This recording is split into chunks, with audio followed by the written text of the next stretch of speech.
Yes, നമ്മൾ ആഗ്രഹിച്ച പോലെ തന്നെ വസുന്ധരാമ്മ വന്ന് നമ്മുടെ വലയിൽ വീണു. സൂപ്പർ. വസുന്ധരാന്റിയുടെ ക്യാരക്ടർ വെച്ചിട്ട് ഇങ്ങനെ ഒരു ഗതികെട്ട അവസ്ഥയിലേക്ക് കൊണ്ടുവരാൻ പറ്റുമെന്ന് ഞാൻ തീരെ പ്രതീക്ഷിച്ചതല്ല. എന്റെ ഭാര്യ എന്ത് ഉത്തരവിറക്കിയാലും ഒരക്ഷരം തെറ്റാതെ അനുസരിക്കാൻ വസുന്ധരാമ്മ ഇപ്പം ബാധ്യസ്ഥയാണ്. അനുസരിച്ചില്ല എങ്കിൽ കൊലക്കേസിൽ പ്രതിയാവുന്നുള്ള ഭീഷണിയുടെ വാളാണ് തലയ്ക്ക് മുകളിൽ തൂങ്ങുന്നത്.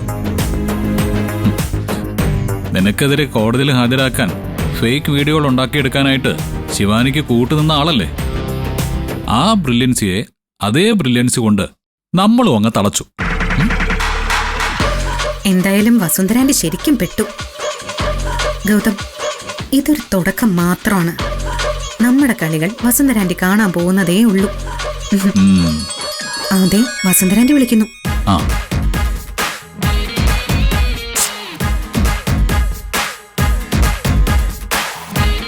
എന്തിനായിരിക്കും ഇപ്പൊ ഇങ്ങനെ ഒരു വിളി? ഒരുപക്ഷെ എടുത്ത വീഡിയോയുടെ പിക്ചർ ക്വാളിറ്റി ശരിയല്ല, അതുകൊണ്ട് വേറെ ഒരെണ്ണം എടുത്ത് അയക്കട്ടെ എന്ന് ചോദിക്കാനായിരിക്കും. ഒന്ന് പോ ഗൗതം, എന്തായാലും എടുത്തു നോക്കാം. എടുത്തിട്ട് സ്പീക്കറിലാക്കിക്കോ. ഹലോ, നീ ഇപ്പൊ എവിടെയുണ്ട് അത് പറ. എന്താ ഇത്? സംഭാഷണത്തിലെ ഭാവത്തിലൊക്കെ ഒരു വ്യത്യാസം. നേരത്തെ ഉണ്ടായിരുന്ന അത്ര ഒരു മെനയില്ലല്ലോ മാഡം. പേടിയൊക്കെ അങ്ങ് മാറിയോ? അങ്ങനെയൊന്നുമില്ല. നിധി ഇപ്പൊ എവിടെയാണെന്ന് ചോദിച്ചതാ. ഞാൻ എവിടെയോ ആയിക്കോട്ടെ, വിളിച്ച കാര്യം എന്താണെന്ന് വെച്ചാ പറയാ.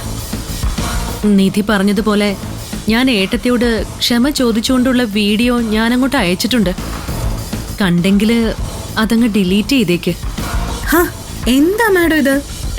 എന്തിനാ ഇങ്ങനെ കോമഡി പറയുന്നേ?